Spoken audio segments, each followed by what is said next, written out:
Olá a todos, estamos começando mais um Ponto de Vista aqui na TV Assembleia. Nosso programa é destinado à discussão sobre a relação entre o direito e a política. Eu sou Paulo Radamés e já estou ao lado da minha colega Areta Muritiba, que vai apresentar o programa de hoje comigo e também apresentar o nosso entrevistado, Areta. É isso mesmo, Paulo. Olá a todos, sejam muito bem-vindos ao nosso programa.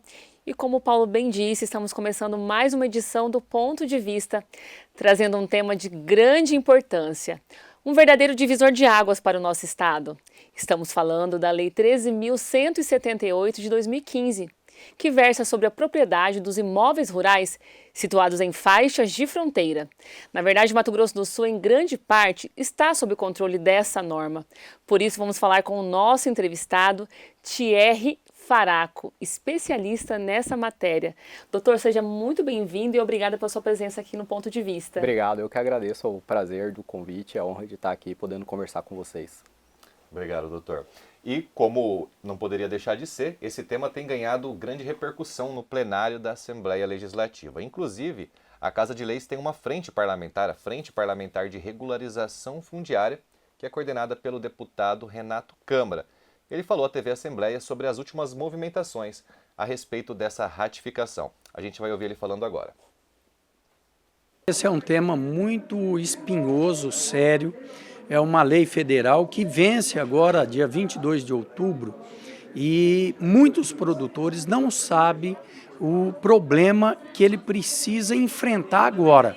Então, a Assembleia Legislativa tem feito vários seminários em todo o estado, em parceria com o Tribunal de Justiça, em parceria com o governo do estado, para que o produtor saiba quais são os documentos, quais são as suas ações que ele precisa fazer agora para não perder a sua fazenda. Porque todo produtor em área de fronteira que tem mais de 15 módulos rurais, que isso é em torno de 450 hectares, ele poderá perder a sua propriedade e essa propriedade passará para a União se ele não fizer a ratificação rural num cartório de imóveis no seu município. Então, o primeiro passo é saber se ele está numa faixa de fronteira e depois ele ir até um cartório.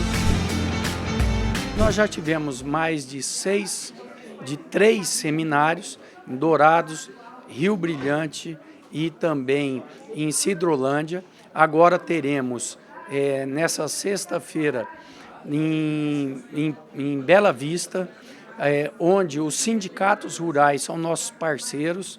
Eles se reúnem todos os sindicatos rurais das regiões que nós estamos indo e ali nós fazemos um seminário e o mais importante é que o produtor tem voz, ele tira suas dúvidas ao Tribunal de Justiça, tira suas dúvidas também ao setor de regularização fundiária do Estado e também tiram as dúvidas da frente parlamentar. Então, é um trabalho em conjunto que nós estamos fazendo em todo o Estado, nessa faixa de fronteira que representa mais de 33 mil produtores rurais que estão nessa condição de ratificação e precisam fazer essa ratificação. Esse é um assunto que preocupa, né? Porque o produtor ele precisa ter a sua documentação e aqueles que não tiverem a sua documentação, ele precisa pedir algumas certidões, né? Tanto no estado como também no cartório, e isso exige um prazo. Então é muito importante esse assunto, é um assunto que merece atenção, porque pode causar um transtorno muito grande e o produtor perder a sua fazenda. Muito bom. Doutor, comenta pra gente brevemente a fala do deputado Renato Câmara. Primeiro, parabenizar a casa aqui por estar trazendo essa publicidade desse assunto e a Assembleia por estar levando isso, né, aos produtores, fazendo palestras e ensinando o que é, porque o Brasil, como todo bom brasileiro, deixa tudo para a última hora, né? A gente tá Eu acabei de fazer a declaração do meu imposto de renda, isso é verdade. Inclusive. A gente está com uma lei de 2015, que o prazo vence agora em outubro de 2025 e todo mundo deixou para a última hora. Então, é uma lei que ficou adormecida, desconhecida por quem realmente precisa utilizar ela, que são os produtores, e agora chegou o momento da gente fazer valer e aplicar essa lei, né? Então, parabenizar a casa por estar fazendo esse papel dela de levar isso para frente e auxiliar o produtor rural. Doutor, antes de começar a falar sobre a lei, nada mais justo que definir aí a famosa faixa de fronteira. Como a lei a define? A gente tem, durante várias constituições brasileiras e durante várias legislações, definições do que seriam faixas de fronteira, né? Especificando ali vários métodos, metragens para estipular. A gente acha que a faixa de fronteira é aquela linha que divide o Brasil do Paraguai que a gente atravessa em Pedro Juan para ir comprar no Shopping China, né? É verdade. Mas, na verdade, pela lei, atualmente, essa faixa de fronteira ela é 150 quilômetros numa linha reta para dentro do Brasil, né? Então a gente pega 150 quilômetros a partir do Shopping China. A partir da linha do Shopping China ali, 150 quilômetros para todos os lados, né? Então, só para a gente ter uma ideia do nosso estado, o Mato Grosso do Sul ele tem 45 municípios que estão em faixa de fronteira, né? Seriam em torno de 35 mil propriedades, são 13 milhões de hectares aqui no estado que estão em faixa de fronteira, ou integralmente ou parcialmente, né? A gente não tem uma dimensão do que isso seria, mas a gente tem Sidrolândia que está a 60 quilômetros de Campo Grande, né? E Sidrolândia tem parcialmente faixa de fronteira, então assim, a faixa de fronteira chega quase em Campo Grande, digamos assim. Então é muito desconhecido pelo povo o que seria faixa de fronteira. Muitas vezes tem proprietários rurais que estão em faixa de fronteira e falam assim, mas eu não moro do lado da fronteira, minha área não é do lado da fronteira, por que aqui é uma faixa de fronteira, né? Mas ela é estipulada assim por uma questão de segurança nacional, né? Então o governo estipula uma faixa em que ela tem um interesse maior de cuidado, de documentação, em que as terras ali que não são privadas ou que não são municípios, que são as terras devolutas, são públicas, que são de titularidade da União. São áreas onde, por exemplo, o estrangeiro não pode adquirir uma área rural livremente, ele tem alguns requisitos, muitas vezes ele precisa de uma autorização específica do Conselho Nacional de Segurança. Então é uma área pro governo estratégica, por isso que fala uma área de fronteira, né? Uma faixa de fronteira. Bacana, doutor. Perfeito. E o que a gente pode dizer a respeito da importância dessa faixa? Por que a faixa de fronteira ela tem uma regulamentação tão específica? Eu vi que, por exemplo, o senhor mencionou a questão de segurança nacional. A gente pode explicar um pouco melhor a profundidade da importância desse tema? Sim. A gente teve aqui no Mato Grosso do Sul, há muitos anos atrás, a Guerra do Paraguai, né?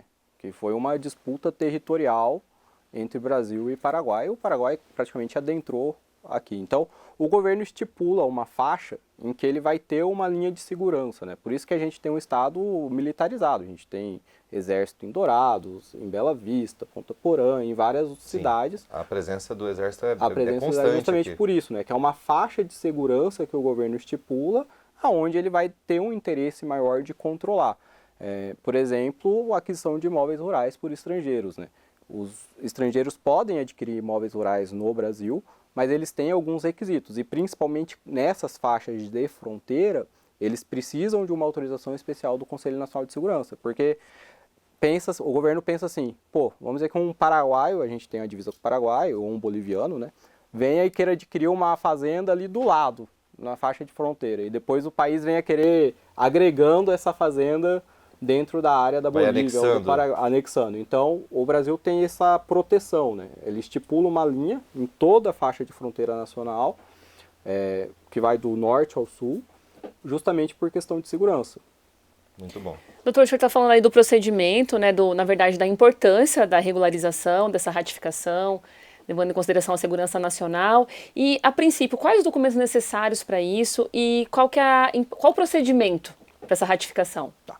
Então, vamos lá para a gente começar. O que o governo quer saber com a ratificação é se o título originário de aquisição daquela propriedade ele é legal, válido ou não, né? Então, aquelas propriedades que eram consideradas terras devolutas, que são propriedades dentro de faixa de fronteira que eram da União, que pertencem à União, elas foram sendo tituladas pelos estados, então o estado do Mato Grosso do Sul, o Mato Grosso, elas foram sendo tituladas para particulares e algumas tinham autorização da União para serem feitas e outras não. Então, o que a União quer saber? Se aquela área ela foi titulada de forma regular ou não. Se lá na origem dela tinha autorização da União para aquilo ou não, né? Se foi uma área irregular. Então, o que ele quer? Que a gente pegue toda essa cadeia dominial, da última aquisição, o atual proprietário, até a origem do título daquela área, para verificar essa legalidade dessa transmissão. Então, entre os documentos, né, que precisam ser apresentados, é o requerimento para o registrador de imóveis, porque a lei estipulou que esse procedimento vai correr no registro de imóveis de cada comarca, né? Então, sua fazenda está em Ponta Porã, vai ser no registro de imóveis de Ponta Porã. Vai ser o requerimento, a cadeia dominial completa, né? Então, todo o histórico das matrículas daquele imóvel até chegar ao último título de aquisição. A cadeia dominial seria, assim, uma árvore genealógica daquela propriedade. Cada imóvel tem uma matrícula própria no registro de imóveis, né? Então, quando você é proprietário, seu nome vai ali para aquela matrícula dizendo que aquele imóvel é seu. E também vai estar registrado de quem eu comprei e de quem aquela pessoa comprou. E aí, quando vão abrindo, né, matrículas novas, ou antigamente eram transcrições e depois viraram matrículas, então cada matrícula ela faz remissão ao título anterior, né? Por exemplo, hoje se eu tenho uma matrícula, ela faz remissão. O título anterior é a transcrição de número 2000. Então, a cadeia dominial é você pegar essa transcrição de número 2000, ver aonde ela se origina, se você tiver que pegar outra transcrição, outra matrícula, você vai pegar. Então, é pegar esse histórico, né? Como você disse, essa árvore genealógica do imóvel. E a gente estava falando a respeito dos documentos, Isso, né? A respeito dos documentos. Então, esse é a cadeia dominial, o requerimento, uma escritura pública declaratória, que vai ser feita num tabelião de notas, em que a pessoa vai declarar que tem aquele imóvel, que exerce uma atividade rural, que utiliza aquele imóvel para os fins, né, que a sociedade tem, que não tem nenhuma disputa contra o imóvel, que adquiriu de forma correta. As certidões negativas da Justiça Estadual e Federal, onde vai também provar que não tem nenhum litígio em cima do imóvel, que você, por exemplo, tem uma ação da União contra você, ou uma ação ali sobre a propriedade. E para os imóveis que estão parcialmente em faixa de fronteira, né, então vamos pegar um imóvel aqui em Sidrolândia, por exemplo, que seja uma propriedade rural extensa e uma parte dela esteja na faixa de fronteira. Aí você vai precisar de um engenheiro, do agrimensor, para ele fazer um levantamento topográfico e demonstrar qual é a parte que está ou não na faixa de fronteira, né? Seriam esses basicamente os documentos base assim, que o Tribunal de Justiça estipulou para ser apresentado. Doutor, e teria algumas implicações para o não cumprimento ou o cumprimento não satisfatório desse procedimento, dessa ratificação? Esse é o ponto central do problema da ratificação, né? Assim, a gente viu o deputado Renato Câmara falando ali, falou que você pode chegar a perder a sua fazenda, Isso. né? Isso está previsto na lei de fato? Está previsto na lei. O que a lei fala, né? Que os imóveis que não forem ratificados, eles retornarão a propriedade à União. Então, basicamente, o que isso significa? O perdimento do imóvel, né? Você estaria perdendo o seu imóvel para a União por não ter ratificado. A lei presume que a inexistência da ratificação, aquela aquisição não foi regular e o imóvel retornaria para a União. Então, o ônus de não se fazer é você perder o imóvel para a União.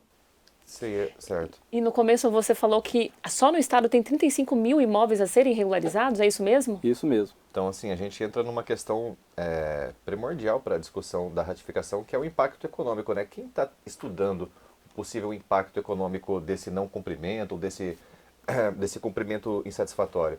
Existe, assim, alguma projeção de números em respeito ao prejuízo econômico que isso pode acarretar? O prejuízo econômico que a gente pode ver acarretar no produtor vir a ser cancelada aquela aquisição, né? Ele perder a propriedade, essa matrícula ficar bloqueada no tempo, e ele, por exemplo, não conseguir fazer o que ele tem que fazer na área, que é a produção, né? Ele produzir, ele pegar um crédito, averbar essa garantia de um crédito na matrícula. Então, inclusive a questão financeira da própria aquisição da propriedade, né? Então, esse é o risco de não se fazer, né? Perder a propriedade e você sofrer as consequências reflexas dela, que seria, por exemplo, você não poder pegar um crédito, não ter sua matrícula regular, não conseguir fazer uma garantia para soja.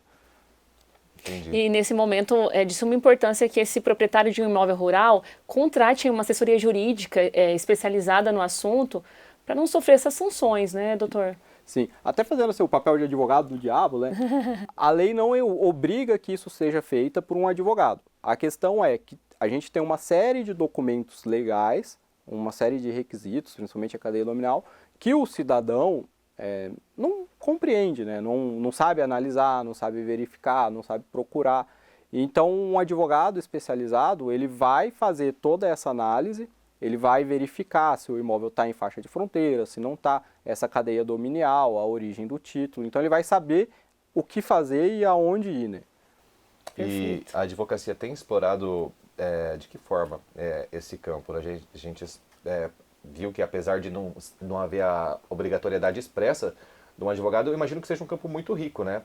Tanto para o lado consultivo, de levantar todos esses documentos, mas também já visando uma possível judicialização desse processo. Como que você tem visto a atuação da advocacia em termos de oportunidade para a ratificação? Sim, os advogados especializados, né, imobiliários, principalmente os rurais, eles estão agindo bastante, articulando bem, porque, querendo ou não, você tem o cliente rural, né? Você tem o cliente que é proprietário rural e ele vai te ligar. Thierry, e aí, eu tenho que ratificar minha área, não tenho, eu vou correr o risco de perder, não vou. Então, há uma movimentação grande para que isso seja feito e que a gente possa fazer o nosso papel, que é o nosso cliente, o produtor, não perder a propriedade dele, né? E, em último caso, se precisar, judicializar para brigar e proteger esse título. Até há agora, na Câmara, foi apresentado um projeto de lei para que seja prorrogado esse prazo, salvo engano, até para 2030, para que dê tempo. Porque realmente a gente tem uma questão de prazo agora em 22 de outubro e a gente tem uma questão de procedimento, porque os imóveis acima de 2.500 hectares, além de todos esses requisitos que eu já passei para vocês, da documentação, ele ainda precisa de uma aprovação especial do Congresso Nacional. E nem o Congresso Nacional tem um protocolo, um procedimento de como eles vão fazer isso. Nem eles sabem como eles vão dar essa... Aprovar ou reprovar. Eles não estão em condições de fazer um julgamento se eles mesmos ainda não se adiantaram nisso. E em tão curto prazo, né? Diga-se de passagem. Vamos falar então agora, doutor, de transparência. Implementação da transparência nesse processo de regularização traz na sua visão quais vantagens? Traz principalmente a questão de você ter a sua propriedade, vamos dizer assim, numa palavra simples, limpa, né? Você ter certeza que aquele imóvel é seu, que ele foi adquirido de uma forma correta, de que não há nenhum vício na sua aquisição ou na aquisição passada e que você não vai ter o risco de perder aquele imóvel, né? Então, assim, a matrícula do imóvel, que é a origem dele, ela tem esse efeito de publicidade perante terceiros, né? Esse é um dos efeitos da matrícula, você trazer publicidade de terceiro, de que o imóvel é seu, de que não tem ônus, de que está tudo regular. Então, você fazendo esse procedimento de ratificação, você tem essa certeza de que aquele imóvel realmente é seu e que você não vai perder esse imóvel para a União ou para quem quer que seja. Certo, doutor. Continuando a respeito nesse quesito da transparência, é uma via de mão dupla, né? Isso parte tanto do produtor rural que vai ser atingido também, como pelos outros agentes que estão envolvidos, principalmente o Estado, né? O Estado que emitiu originalmente esses títulos de propriedade, né? Também existe um terceiro lado, que é a fiscalização, a transparência no sentido do cidadão acompanhar esse processo, né? Hoje em dia, com a facilidade que a tecnologia tem permitido para a gente viver a vida de uma forma geral, isso também vai ter um reflexo na transparência. Que formas, por exemplo, que o cidadão pode fazer para acompanhar esse processo, além de assistir o nosso programa? O processo, ele é feito no registro de imóveis, né? Então, todo o procedimento de retificação ele é feito no registro de imóveis. O registro de imóveis, ele tem, por lei, a questão de publicidade, né? Então, não é um processo que corre em segredo de justiça ou que ninguém possa ter acesso, né? Então, qualquer cidadão pode buscar uma certidão, verificar, solicitar ao registro de imóveis como que está o andamento disso ou não. E o proprietário em si, ele tem essa garantia, né, de que ele vai protocolar no registro de imóveis e ele vai saber o que está acontecendo com o processo dele, né? Ele sabe como o processo está andando, se está sendo analisado, se não está, em que fase que está, justamente por razão dessa publicidade que o registro de imóveis tem. Então, aliás, de tudo isso seria tecnologia, não é mesmo, doutor? Sim, hoje, com certeza. O registro de imóveis hoje ele já é online, né? Então você consegue fazer o procedimento online, o requerimento online, solicitar matrículas online, por exemplo, você não precisa ir até o cartório se deslocar e pedir aquela matrícula no papel, você consegue fazer tudo isso online. Por exemplo, a parte da agrimensura, né? Do agrimensor, a gente tem hoje o georreferenciamento, que facilita muito a identificação do imóvel, coisa que não tinha lá atrás. Lá atrás era, você colocava os marcos, né? Da pedra tal até o rio tal, Era assim que identificava. o imóvel faz divisa com o fulano. Aí o fulano morria, você não sabia quem que era o fulano, né? E a pedra às vezes sumia. A pedra às vezes Ou sumia. saía do lugar. E hoje não, hoje a gente tem os marcos geodésicos, né? Que é a questão da tecnologia. Então hoje você sabe exatamente a localização que o imóvel está. Muito bom. Olha só, você está acompanhando aqui o nosso programa o Ponto de Vista de hoje, falando sobre um tema importante e urgente, de certa forma, né, doutora? A gente tem até outubro para saber como que esse processo de ratificação vai funcionar aqui em Mato Grosso do Sul e no Brasil como um todo. A gente está falando com o nosso entrevistado Thierry Faraco, que tem estudado aí nos últimos meses essa questão. E a gente queria saber, doutor, quais são outras considerações a respeito dessa lei e desse processo de ratificação que você acha relevante a gente trazer aqui? Acredito eu que o prazo vai ser prorrogado.